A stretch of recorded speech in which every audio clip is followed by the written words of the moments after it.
Party వ్యవహారాన్ని చూసుకోవాలి కదా. మీరు అధపాతాళానికి మించిన పాతాళానికి పడిపోయారు, 11కు మాత్రమే పరిమితం అయ్యారు. మీ పార్టీ పరిస్థితి ముందు చూసుకోండి అని చెప్పి, మీ పార్టీ పరిస్థితి చూసుకోకుండా మీరు ప్రభుత్వ పాలసీల మీద విమర్శలు చేయండి, కానీ కూటమిలో ఉన్న పార్టీల మధ్య ఉన్న సఖ్యతను గురించి, వాళ్ళ మధ్యలో ఉన్న చిన్న చిన్న ఇష్యూస్ గురించి మీరు రైజ్ చేయడానికి మీకు అర్హత ఏముంటుంది అంటే ఏం చెప్తారు? సార్, పవన్ కళ్యాణ్ గారు 2019లో 2 చోట్ల ఓడిపోయారు సార్. 2 చోట్ల ఘోరంగా ఓడిపోయారు సార్. కానీ పవన్ కళ్యాణ్ గారు వైఎస్ఆర్ కాంగ్రెస్ పార్టీ మీద విమర్శలు చేయకుండా గమ్ముకున్నారా? ఓడిపోయాను కదా అని. పవన్ కళ్యాణ్ గారు సభలో మాట్లాడారు సార్, సీఎం అయినా వాడమ్మ మొగుడైనా లెక్కదేనని. అది వ్యక్తిత్వ హననం కాదు సార్. ఎమ్మెల్యే నా కొడకల్లారా పీకలు పిసుకుతా చెప్పులతో కొడతా అన్నాడు సార్. సీఎం ని పట్టుకొని జగన్ నువ్వెంత, నీ స్థాయి ఎంత, నీ బ్రతుకెంత అన్నాడు sir. CM chair sir, CM chair. మరి ఇవన్నీ మంచి మాటలు కదా సార్. రైట్, ఖచ్చితంగా అలా మాట్లాడడం కూడా దురదృష్టకరం. బట్ ఆయన అంతలా ఇరిటేట్ చేశారు, ఆయన మీద అంత దారుణంగా మానసిక అత్యాచారం చేశారు కాబట్టి ఆయన బహుశా అంతలా బరస్ట్ అయి ఉండొచ్చు. ఒక్క నిమిషం అండి. వ్యక్తిత్వ అనవన్నారు కాబట్టి ఒక చిన్న మాట సార్, చిన్న మాట సార్. ఏదైతే తెలుగుదేశం పార్టీకి చెందిన అధికార ప్రతినిధి ఆవిడ పేరు కూడా లేదు సార్, ఇప్పుడు బీజేపీ పార్టీలో చేరారు సార్ ఆవిడ 2019 ఎన్నికలకు ముందు సార్. పవన్ కళ్యాణ్ ని పెట్టుకొని మల్లెపూలు నడపడానికి పనికి వస్తావయ్యా నువ్వు అంది. అది తెలుగుదేశం పార్టీ వాళ్ళు చేసిన వ్యాఖ్యలు, నేను కాదు. రైట్, అధికార ప్రతినిధి. కానీ అదే తెలుగుదేశం పార్టీ ఈరోజు అంటగాగుతున్నారు సార్.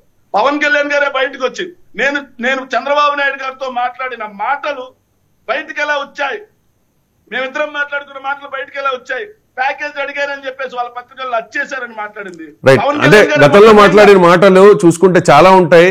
మీరు అన్నట్టుగా పవన్ కళ్యాణ్ లోకేష్ గురించి కూడా గతంలో మాట్లాడారు. జనసేన పార్టీని బదనాం చేసింది టీడీపీ అయితే ఈ రోజు వాళ్ళు బాగున్నారు కదా అని.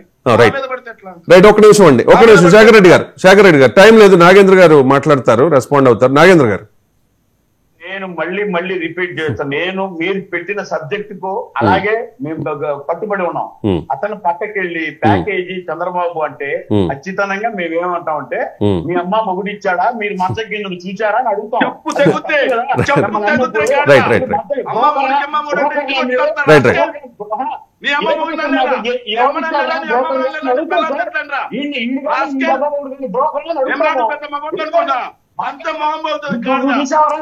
నాగేంద్ర గారు ఒక నాయకుల మాట తీరు తప్పు అని చెప్తూనే అటువంటి డిబేట్ లో మీరు మళ్ళీ అటువంటి ఇబ్బందికర వ్యాఖ్యలు చేయడం కరెక్ట్ కాదు. దయచేసి ఆ వ్యాఖ్యలను విత్డ్రా చేసుకోండి. అంటే నాగేంద్ర గారు, మీరు చెప్పేది వేరే రకంగా కూడా చెప్పొచ్చు. మీరు ఆ పదం ఉపయోగించకుండా కూడా చెప్పొచ్చు.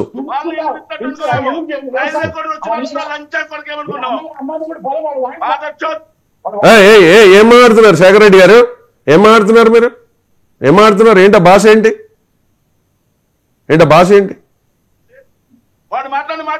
నో, మీ పంచాయతీ ఏదైనా ఉంటే బయట చూసుకోండి, ఇది వేదిక కాదు. శేఖర్ రెడ్డి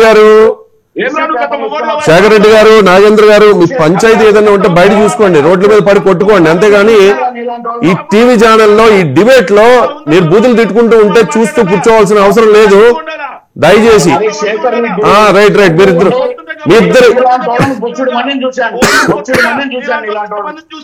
రైట్. శేఖర్ రెడ్డి గారు ఇద్దరిని మ్యూట్ చేయండి. శేఖర్ రెడ్డి గారు, నాగేంద్ర గారు, దయచేసి మీరు ఈ డిబేట్లోనే కాదు, ఏ టీవీ ఛానల్ డిబేట్లోనైనా మీ వ్యక్తిగత పంచాయతీలను తీర్చుకోవడానికి వేదికగా దయచేసి చేసుకోవద్దు. ఒకరి నెంబర్లు ఒకరి దగ్గర ఉంటాయి కాబట్టి మీరు ఇద్దరు ఒక చోట తేల్చుకోండి కూర్చుని. ఇక్కడ మీరు మాత్రం అటువంటి అభ్యంతరకర మాటలు. శేఖర్ రెడ్డి గారు, మీరు కాస్త శృతి మించి మీరు మాట్లాడారు, మరి బూతులు మాట్లాడారు, అది తీవ్ర అభ్యంతరకరం. అటువంటి పద్ధతిని దయచేసి మార్చుకోండి. శేఖర్ రెడ్డి గారు మీరు కూడా. రైట్, వెంకటేష్ గారు కంక్లూడ్ చేద్దాం ప్లీజ్. క్షమించాలి సార్, యాక్చువల్ గా డిబేట్ లో ఈ స్థాయి వ్యాఖ్యలు వస్తాయని చెప్పేసి అయితే అనుకో. ఎవరైనా కానీ మాట్లాడేటప్పుడు చాలా హుందాతనంగా మాట్లాడుకుంటే మంచిది. విమర్శలు ఒక స్థాయి వరకు ఓకే గాని ఎదటి వాళ్ళని మనోభావాలని కానివ్వండి ఇలాగ ప్రత్యక్షంగా ఇబ్బంది పెడితే పరిస్థితులు ఈ రకంగా దారి తీస్తాయి. మనం ఎంతవరకు మాట్లాడాలి, సబ్జెక్ట్ కన్ఫైన్ అయ్యి మాట్లాడాలి, లేదా మనకున్నటువంటి ఇబ్బందిని తెచ్చుకోవాలి. అంతకు మించి వ్యక్తిగతంగా ఏదో మాట్లాడేస్తామంటే ఇదిగో దాని యొక్క ఫలితాలు ఇలాగే ఉంటాయి. ఇప్పుడు విషయానికి వచ్చినట్లయితే పవన్ కళ్యాణ్ గారిని ఏదో అన్నారని చెప్పేసి అని అంటున్నారు. పవన్ కళ్యాణ్ గారిని ప్రత్యర్థి పార్టీల్లో ఉన్న ప్రతి ఒక్కళ్ళు అన్నారు కదా సార్. ఎందుకు వైఎస్ఆర్సీపీ పార్టీని మాత్రమే కన్ఫైన్ చేసి మాట్లాడాలి మనం? కమ్యూనిస్ట్ పార్టీలు కూడా ఉన్నాయి. అవును, సాక్షాత్ తెలుగు పార్టీ అధినేత ఏమన్నారో మనందరికీ తెలుసు కదా. అవును, అది గతం కదా. గతమైనా కానీ ఇప్పుడు దాన్ని విత్డ్రా చేసుకుంటున్నాము. పవన్ కళ్యాణ్ గారు ఇవాళ మాకు అత్యంత మిత్రుడు అని చెప్పేసి అంటున్నారు కదా. గతంలో అన్నటువంటి అభియోగాలు ఏవైతే ఉన్నాయో వాటన్నిటిని విత్డ్రా చేసుకుంటే సామాన్య ప్రజలు ఎవరు కూడా మాట్లాడేటువంటి పరిస్థితి ఉండదు. రైట్. మేము చెప్పింది కానీ కూడా అబద్ధాలు. కానీ అంటే ఆ గతాన్ని పక్కన పెడితే ఇప్పుడు రీసెంట్ గా వైసీపీ వాళ్ళు చేస్తున్న విమర్శల మీద కూడా టీడీపీ అఫీషియల్ గా ఏమి రియాక్ట్ అవ్వాలా ఇప్పటి వరకు? ఎలా ఉంటదంటేనండి 15 సంవత్సరాల భవిష్యత్తు గురించి మీరు మాట్లాడొచ్చు కానీ 5 సంవత్సరాల గతం గురించి జనాలు ఎవరు మాట్లాడకూడదు, లేకపోతే ప్రతిపక్షంలో ఉన్నటువంటి పార్టీలు మాట్లాడకూడదు అని అంటే చాలా ఇబ్బందికరమైన వాతావరణం. ఇంకేం మాట్లాడాలి సార్? వాళ్ళు ఏం చెప్తే అది మాట్లాడతారా? మీరు 15 సంవత్సరాల పొత్తు గురించి మాట్లాడొచ్చు. 5 సంవత్సరాల క్రితం మీకు ఆ పార్టీలకు మధ్య జరిగినటువంటి వ్యక్తిగత వైరాలకి, వ్యక్తిత్వ హననాల గురించి మాత్రం మాట్లాడకూడదు. అది గతం అనంటే ఎలా సార్? రైట్. సినిమా నటులతో మాకు పని లేదు అని చెప్పేసి అని అన్నటువంటి వ్యాఖ్యలు విత్డ్రా చేసుకోవాలా? నెత్తి మీద రూపాయి పెడితే పావలాగా వనికిరాడు అని చెప్పినట్టు ముఖ్యమంత్రి గారు మాట్లాడినటువంటి మాటలు కూడా విత్డ్రా చేసుకున్నారా అనేది ఎవరండి మాట్లాడింది మాట తెలియాలి. రవిశంకర్ గారు ఒక్క నిమిషం అవకాశం ఏంటి దయచేసి చెప్పండి. రవిశంకర్ గారు కాస్త ఉందాగా మాట్లాడండి, కాస్త ఉందాగా మాట్లాడండి. లైవ్ కదా, మనం ఎడిట్ చేసి తర్వాత వేసేది కాదు, ఇది లైవ్. ఒక్క నిమిషం అవకాశం మీరేం మాట్లాడినా అది ఆన్ ఎయిర్ వెళ్ళిపోతుంది. దయచేసి బూతులు మాట్లాడకుండా మాట్లాడండి ప్లీజ్. ఒక్క నిమిషం సార్.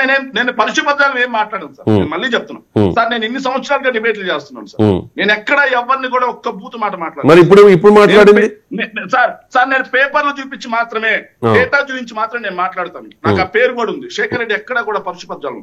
కానీ అతను సబ్జెక్ట్ కి నేను అడిగిన దానికి సమాధానం చెప్పలేక వాడు అమ్మ మొగుడు అమ్మ మొగుడు అంటే చూస్తూ కూర్చో. మళ్ళీ ఎందుకు గుర్తు చేయడం? ఎందుకు మళ్ళీ ఎందుకు గుర్తు చేయడం? అది సార్ వాళ్ళు రాళ్ళు వేస్తే మేము పండలేస్తాం సార్, వాళ్ళు పూలు ఇస్తే మేము పుష్పగుచ్చాలు ఇస్తాం సార్. దాంట్లో నో డౌట్. మొన్న డిబేట్ లో కూడా చెప్పాను సార్. మీరు ఎలా మాట్లాడతారో నా రియాక్షన్ కూడా అలాగే ఉంటది. మీరు ఒక మాట అంటే నేను 100 బూతులు తిడతా. మీరు మంచిగా మాట్లాడతారు. మీరు ఫోన్ చేసి తిట్టండి, డిబేట్ లో కాదు. మీరు ఫోన్ చేసి మీ ఇష్టం, మీరు ఫోన్ చేసుకుంటారో, మీరు కలిసి మాట్లాడుకుంటారో, కూర్చుంటారో, కొట్లాడుకుంటారో, అది బయట డిబేట్ లో మాట్లాడదు దయచేసి. ఫోన్ లో కాదు తిట్టింది సార్. అతను నన్ను ఫోన్ లో తిట్టుంటే నాకు ఫోన్ లో తిట్టుంటే బాగుండేది సార్. అతను డిబేట్ లో కదా నన్ను తిట్టారు. రవిశంకర్ గారు డిబేట్ లోనే కదా నన్ను తిట్టారు. రైట్. వాడు అమ్మ మొగుడు అంటే ఏంటి? మా అమ్మ మొగుడు ఆయన మాట్లాడతాడా? మా అమ్మని మాట్లాడతాడా? ఆయనకి వాళ్ళకైనా అమ్మలు వాళ్ళందరూ. ఆయన మిమ్మల్ని అంటే నాకేమనిపించిందంటే ఆయన మిమ్మల్ని స్పెసిఫిక్ గా అనలేదు, జనరలైజ్ చేస్తూ వైసీపీ వాళ్ళు అన్నారు. అమ్మ మొగుడు అంటాడు. మరి ప్యాకేజ్ అని మాట్లాడు చంద్రబాబు నాన్న వాడు అమ్మ మొగుడని, మమ్మల్ని కాదు. ప్యాకేజ్ అని రాసిన ఆంధ్రజ్యోతి రాధాకృష్ణ అన్న వాడు అమ్మ మొగుడని, మమ్మల్ని కాదు. మమ్మల్ని కాదు. రైట్. పేర్లు ప్రస్తావించకండి దయచేసి. నేను చూపిస్తే రైట్. మమ్మల్ని తిడతారా? 100 బూతులు తిడతాను నాగేంద్ర, గుర్తు పెట్టుకోండి. రైట్. మళ్ళీ మీరు మొదలు పెట్టద్దు. మీ ఒకరి నెంబర్ లో ఒకరికి నేను షేర్ చేస్తాను. మీరిద్దరు ఫోన్ చేసుకుని మీ పంచాయతీ మీరు చేసుకోండి. థ్యాంక్ యూ సో మచ్ అండి. ఒక్క నిమిషం నాగేంద్ర గారు, ఒకే నిమిషం. 30-35 సంవత్సరాల నుంచి టీవీలకు వస్తున్నా. నేను మెగాస్టార్ చిరంజీవి అభిమాన అధ్యక్షుడిగా మొట్టమొదట ఛానల్కి వచ్చినా. నన్ను నేను చెప్పాలి కాబట్టి నా గురించి చెప్తున్నా.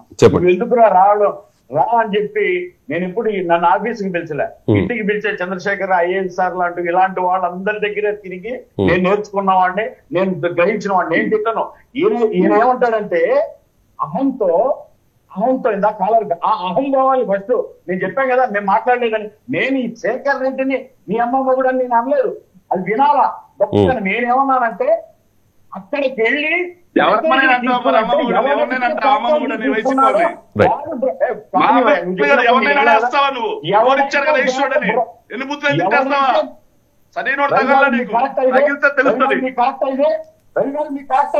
అతను రావడం నేను ఇన్నా కదా అతను చెప్పాడు. రైట్.